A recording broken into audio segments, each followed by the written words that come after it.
जय हिंद दोस्तों, बहुत बहुत स्वागत है हमारी इस इन्फॉर्मेटिव वीडियो के अंदर। कहीं पर भी पैसा इन्वेस्ट करना होता है, बहुत तरह के ऑप्शन आपके सामने आते हैं। अगर आप इकट्ठा पैसा इन्वेस्ट करना चाहते हैं तो एफडी आपके लिए बेस्ट इन्वेस्टमेंट का टूल है। इसके ऊपर हमने काफी सारी वीडियोज ऑलरेडी बना रखी है। लेकिन अगर आप टुकड़ों में थोड़ा थोड़ा पैसा दोस्तों एक रेगुलर इंटरवल से अगर आप इन्वेस्ट करना चाहते हैं तो आरडी यानी कि रिकरिंग डिपॉजिट आपके लिए बहुत ही बढ़िया स्कीम है। और पोस्ट ऑफिस आजकल वो समय नहीं है दोस्तों जब पोस्ट ऑफिस सिर्फ और सिर्फ डाक डिलीवर करने तक सीमित रहता है। आजकल आप बहुत तरह के फाइनेंशियल प्रोडक्ट भी पोस्ट ऑफिस के अंदर प्राप्त कर सकते हैं। तो दोस्तों आज की तारीख में अगर आपने कोई भी आरडी अकाउंट ओपन करवाना है तो बड़े ही आसानी से आजकल तो घर बैठे ही किसी भी सरकारी बैंक में, प्राइवेट बैंक में, एनबीएफसी में और पोस्ट ऑफिस के अंदर इन्वेस्ट कर सकते हैं, जिसके ऊपर दोस्तों आज हम डिस्कस करने वाले हैं। पोस्ट ऑफिस की आरडी आपको पता होगा, ये आपको आरडी की जो फैसिलिटी प्रोवाइड की जाती है ये 5 साल के लिए प्रोवाइड की जाती है। मतलब 5 साल मतलब 60 महीने के लिए फिक्स है। ये बहुत सारे बैंक क्या होते हैं दोस्तों, आपको 1 साल से आरडी की सुविधा प्रदान करते हैं, मतलब 12 महीने तक आप इसमें इन्वेस्टमेंट कर सकते हो। लेकिन यहाँ पे आपको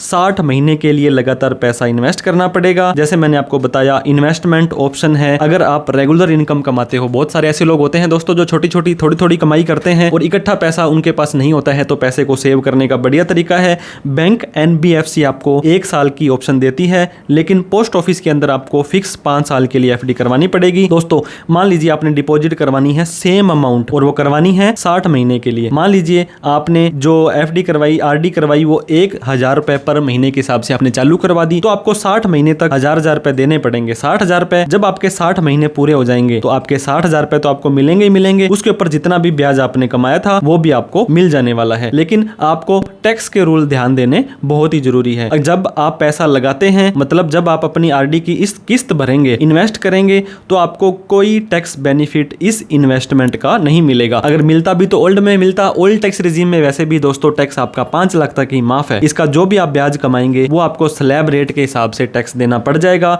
अभी आपका फाइनेंशियल ईयर 24-25 खत्म हुआ है, इसके लिए 7 लाख रुपए तक अगर आपकी इनकम है तो 0 टैक्स है। 15 लाख से भी ऊपर चली जाती है तो 30% टैक्स है। और अगले साल के लिए, जो अगला साल आपका दोस्तों 25-26 खत्म होगा, इसके लिए लिमिट आपकी 7 लाख की जगह तो हो गई है 12 लाख रुपए और 30% टैक्स आपका लगेगा अगर आपकी इनकम 24 लाख से क्रॉस कर जाती है। तो अगर आपकी इनकम इससे कम है तो आपको टेंशन लेने की जरूरत नहीं है।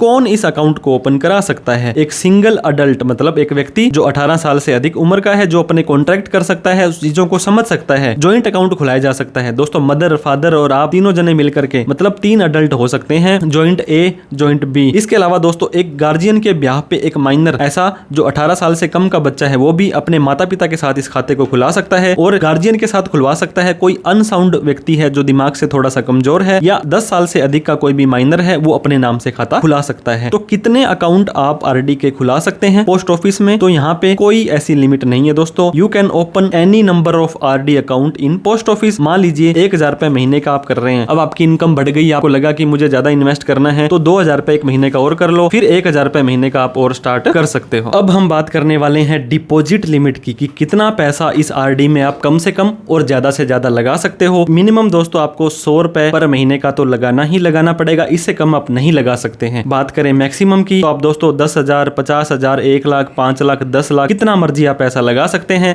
हालांकि इनकम टैक्स डिपार्टमेंट आपसे पूछ सकता है कि ये पैसा आपके पास कहां से आया था। तो जो भी अमाउंट आप सिलेक्ट करेंगे, चूज करेंगे, 60 के 60 महीने वो सेम की सेम अमाउंट आपको डिपॉजिट करानी है। अब साइकिल की बात करेंगे दोस्तों, क्योंकि आपको हर महीने ये पैसा लगाना है, तो महीने की कौन सी तारीख को आपको ये पैसा लगाना है, कब लगाना है। 2 साइकिल आपको दिए जाएंगे, 1 तारीख से लेकर के 15 तारीख तक, 16 तारीख से लेकर के जो भी 29, 30, 31 महीने की लास्ट तारीख होगी। मान लीजिए आप इस साइकिल को सेलेक्ट करते हो तो इन्हीं में से किसी एक दिन में आपको इन्वेस्ट करना होगा। मान लीजिए आपने 5 तारीख को सेलेक्ट किया तो अगली तारीख, अगला जो इन्वेस्टमेंट होगी आपकी 1 से लेकर के 15 के बीच ही आपको करनी होगी। Need to deposit in the same cycle. अब बात करेंगे दोस्तों मिनिमम अमाउंट अगर आप डिपॉजिट नहीं कराते हैं, मतलब जितनी आपकी ईएमआई या जो भी किस्त बोल दो या इंस्टॉलमेंट बोल दो, तो दोस्तों 2 महीने, 3 महीने, 4 महीने तक तो आप इसको स्किप कर सकते हो। 4 महीने तक अगर आपने पैसा नहीं लगाया तो इन्वेस्टमेंट आप 1% अमाउंट का आपको पेनल्टी का देना पड़ेगा। मान लीजिए दोस्तों 1000 रुपए आपकी किस्त थी तो उसका 1% हो गया 10 रुपए की पेनल्टी देनी पड़ेगी। और अगले महीने में जब आप जमा कराओगे तो पिछले महीने वाली किस्त भी करा दोगे और अगले महीने की भी करा दोगे और आप वो पेनल्टी भी दे दोगे। तो इंस्टॉलमेंट आपकी 1000 रुपए जाएगी और 10 रुपए की पेनल्टी भी जाएगी। तो 1010 रुपए प्लस 1000 रुपए आपको इस महीने के देने हैं। तो ऐसे करके आप कर सकते हैं। और ऐसा भी कर सकते हैं दोस्तों, अगर मान लीजिए आपने 4 किस्त जमा नहीं करी तो 60 महीने की जगह 64 महीने तक उसको एक्सटेंड करा सकते हो। You can also extend the maturity.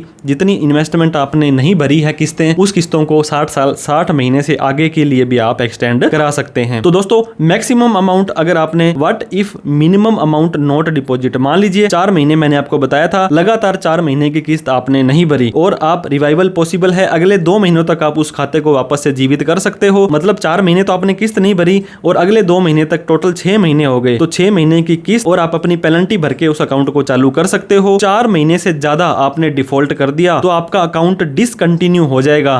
क्या हो जाएगा? आपका अकाउंट बंद हो जाएगा और जितने भी आपके पैसे आपने जमा करवाए थे वो आपको मैच्योरिटी पर ही मिलने वाले हैं। मतलब 60 महीने के बाद मिलेंगे। और आपको जो ब्याज मिलेगा दोस्तों वो भी कम मिलेगा। कितना ब्याज मिलता है नॉर्मली वो भी हम डिस्कस करेंगे। और फिर से आप उस अकाउंट के अंदर पैसा नहीं जमा करवा पाएंगे, आपको अलग से अकाउंट खुलवाना पड़ेगा। अब बात करते हैं एडवांस डिपॉजिट की। दोस्तों कई बार क्या होता है, आपके पास कई बार इकट्ठा पैसा आ जाता है तो आप सोचते हैं कि मैं 5-7 किस्तें 10 किस्तें अगली टाइम से भर दूं। तो अगर आप 5 किस्तें तक अगली भरते हैं एडवांस में तो आपको कोई एक्स्ट्रा बेनिफिट नहीं मिलेगा। ये बेनिफिट मिलेगा कि अगली 5 किस्तें आपको नहीं भरनी पड़ेगी। और आप 5 से ज्यादा किस्तें भरते हो, अगर आपने 5 किस्तें भरी तो मान लीजिए 5000 रुपए आपने इकट्ठा करा दिया और अगली 5 किस्तें आपको नहीं भरनी है। और आपने दोस्तों 6 महीने की किस्त एडवांस जमा करा दी तो 10% का डिस्काउंट मिलेगा आपको। और वो किस पर मिलेगा? सिर्फ और सिर्फ 1 महीने की किस्त पर मिलेगा। कहीं आप सोचो कि सारी अमाउंट पर मिल जाएगा। मान लीजिए 1000 रुपए आपकी किस्त थी और आपने 6 किस्तें उसकी 6000 रुपए की इकट्ठी जमा करवानी थी तो आपको 1000 रुपए का 10% जो कि दोस्तों 100 रुपए होता है उसकी छूट मिल जाएगी।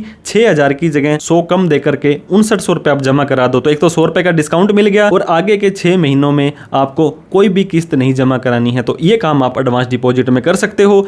अगर 12 महीने की 1 साल की किस्त एडवांस में जमा कराते हो तो आपको दोस्तों 40% की छूट मिलने वाली है। लेकिन वो मिलेगी सिर्फ और सिर्फ एक किस्त की ही 40%। 1000 रुपए की किस्त थी, 12 महीने 12000 रुपए आपने देने थे, लेकिन 1000 पे 40% आपका हो गया 400 रुपए की डिस्काउंट छूट मिल जाएगी। तो आप 12000 की जगह 11600 रुपए आप दे करके अगले 12 महीनों की किस्तों के लिए छुटकारा पा सकते हैं। क्या आपको बीच में पैसे की जरूरत पड़ेगी तो आप इसके ऊपर लोन ले सकते हैं। अगर इमरजेंसी आ गई और 12 महीने आपने ये खाता बढ़िया चलाया तो 50% जो आपकी अमाउंट उस खाते में पड़ी है उसका लोन ले सकते हैं। अगर 10,000 रुपए महीना आप खाता दे रहे हैं और 12 महीने के लिए आपने 1,20,000 रुपए साल का हो गया, 2 साल बाद 2,40,000 रुपए हो गया और आपको पता है उसमें ब्याज भी जुड़ता रहता है। तो 2,40,000 रुपए का जो आधा हो गया 50% 1,20,000 रुपए तक का लोन आप ले सकते हैं। और इंटरेस्ट इज नीड टू पे, जो भी आपका ब्याज होगा आरडी का उससे 2% ज्यादा ब्याज आपको देना पड़ेगा। रीपे आप कैसे कर सकते हैं? इकट्ठे भी कर सकते हैं, किस्तों में भी कर सकते हैं और जब आपकी मैच्योरिटी होगी उसके अंदर भी एडजस्ट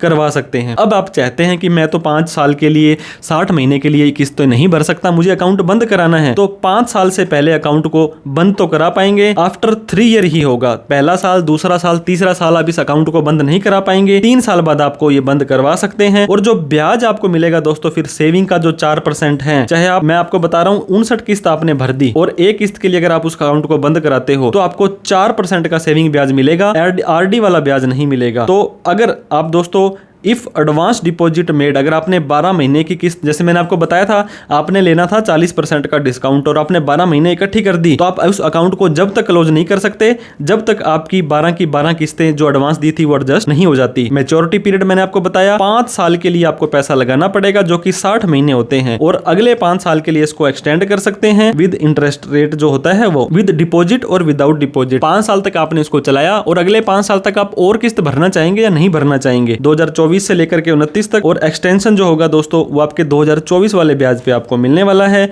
जो एक्सटेंडेड अकाउंट है, जो आपने 5 साल के लिए अकाउंट बढ़ाया था, extended account can be closed any time before 5 year. जो अकाउंट आपने 5 साल के बाद जो पूरे होने के बाद उसको एक्सटेंड कराया था तो दोस्तों आप उसको 5 साल के बीच में कभी भी बंद करा सकते हो। फुल ईयर आरडी का इंटरेस्ट मिलेगा और पार्शियल ईयर सेविंग का इंटरेस्ट मिलेगा। 5 साल आपके पूरे हो गए, इसके बाद 6 साल हुए और 6.5 साल हुए तो 1.5 साल आपने और चलाया तो इस पूरे साल का तो आपको आरडी का ब्याज मिल जाएगा और इस आधे साल का आपको सेविंग का ब्याज मिलने वाला है। अगर कुछ खुदा ना खास्ता खास्ता उस अकाउंट होल्डर की मृत्यु हो जाती है तो nominee need to submit claim, nominee को कुछ क्लेम के डॉक्यूमेंट सबमिट करने पड़ेंगे और नॉमिनी उस अकाउंट को कंटिन्यू भी कर सकता है और उस अकाउंट को क्लोज करा करके पैसा ले भी सकता है। बाकी सब स्कीम में कंटिन्यू नहीं कर सकता है, उसको उस पैसे को निकालना ही पड़ेगा, लेकिन यहाँ पे ऐसा नहीं है। अब सबसे इंपॉर्टेंट पॉइंट दोस्तों, इंटरेस्ट रेट, क्या ब्याज हमें मिलने वाला है, कितना टका ब्याज मिलेगा। 6.70 का आपको ब्याज मिलेगा जो कि पर एनम होगा और क्वार्टरली आपका कंपाउंड भी होगा।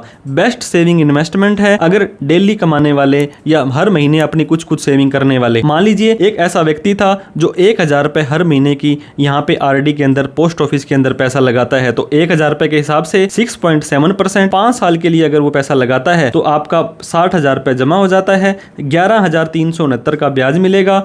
मेच्योरिटी पर उसको 71,000 रुपए मिल जाने वाले हैं। वहीं पर वो व्यक्ति अगर 5,000 रुपए महीने के लगाता है तो 6.7 ब्याज है। 5 साल के लिए उसका 3 लाख रुपए इकट्ठा होगा और 56,000 कुछ उसको ब्याज मिल करके 3,56,000 रुपए 5 साल बाद मिल जाएगा। इसके बाद में अगर वो व्यक्ति 10,000 रुपए हर महीने के जमा कराता है, सेम इंटरेस्ट रेट है, सेम टेन्योर है, तो 6 लाख रुपए जमा होगा और 1,13,000 रुपए का ब्याज मिल करके 7,13,000 रुपए उसके जमा हो जाने वाले हैं। अगर आप चाहते हैं कि 5 साल बाद मुझे 1 करोड़ रुपए मिले तो दोस्तों आपको 1,40,200 रुपए 6.7 के ब्याज के लिए आपको 5 साल तक जमा कराने पड़ेंगे, तो आपका लगभग 84,12,000 रुपए जमा होगा और 15,93,000 रुपए का आपको ब्याज मिल करके 1 करोड़ या उससे थोड़ा सा ज्यादा पैसा आपको मिल जाने वाला है। इनकम टैक्स की लिमिट दोस्तों, अगर आप 10 लाख से ज्यादा की आरडी एक फाइनेंशियल ईयर के अंदर कराते हो तो पोस्ट ऑफिस वाले इनकम टैक्स को सूचना दे देंगे। आईटीआर अगर आपने भरी है, आपको सोर्स पूरा पता है जितने आरडी का पैसा कहां से आया था, तो कोई टेंशन नहीं है। नहीं तो सेक्शन 148 का नॉन फाइलिंग का नोटिस आ सकता है। आरडी का खाता कैसे खुलाएं, ऑनलाइन खुलवाएं क्या ऑफलाइन खुलवाएं? ऑनलाइन दोस्तों आपको जाकर के पोस्ट ऑफिस में विजिट करना पड़ेगा और ऑनलाइन के लिए भी आप उनकी वेबसाइट पर विजिट कर सकते हैं, लेकिन फिर भी आपको कहीं ना कहीं विजिट तो करना पड़ेगा। कुछ नुकसान भी है दोस्तों आरडी करवाने के। क्या? DICGC, वैसे तो मैंने आपको बताया जो पोस्ट ऑफिस होती है वो आपकी 100% भारत सरकार की सेफ्टी होती है और इसका पैसा डूबने का खतरा नहीं होता है। डूबता है तो 100% गारंटी है। पोस्ट ऑफिस के अलावा कहीं पर कराते हो तो आपका बैंक वगैरह 5 लाख तक ही सेफ रहता है। इंटरेस्ट इसका टैक्सेबल है। TDS कट जाएगा अगर नॉर्मल व्यक्ति का 50,000 से ज्यादा, सीनियर सिटीजन का 1 लाख से ज्यादा का ब्याज आता है। TDS से बचना चाहते हैं तो फॉर्म 15G 60 साल से कम वाले, फॉर्म 15H 60 साल से ज्यादा वाले दे सकते हैं। अगर आप ITR नहीं भरते हैं तो नोटिस आ सकता है। सीनियर सिटीजन को कोई एक्स्ट्रा बेनिफिट नहीं मिलता है। तो दोस्तों कीप इन्वेस्टिंग, कीप ग्रोइंग, तरक्की करते रहें। आपकी तरक्की में हमारी तरक्की है। वीडियो अच्छी लगी है तो लाइक करके, अभी तक हमें सब्सक्राइब नहीं किया तो प्लीज सब्सक्राइब करके हमारा हौसला बढ़ा दें। इस वीडियो को उन सभी लोगों में शेयर करें जिन्होंने पोस्ट ऑफिस आरडी के बारे में जानना था और सारी की सारी चीजें उनकी क्लियर हो जाएंगी। फिर भी कोई डाउट, क्वेरी, क्वेश्चन हो तो आप कमेंट करके हमसे पूछ सकते हैं। Thank you so much for watching this video. जय हिंद, जय भारत।